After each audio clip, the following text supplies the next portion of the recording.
Hi everyone, in this quick tutorial I'll show you where you can buy a wedding gift card in the Zomato app.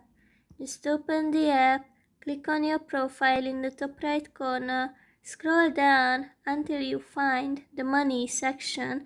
Here tap on buy gift card, and then here you can see Independence Day and birthday. Move these to the left and click on wedding.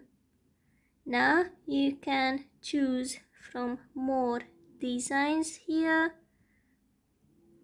There are 3 of them, and you will then adjust the amount of money.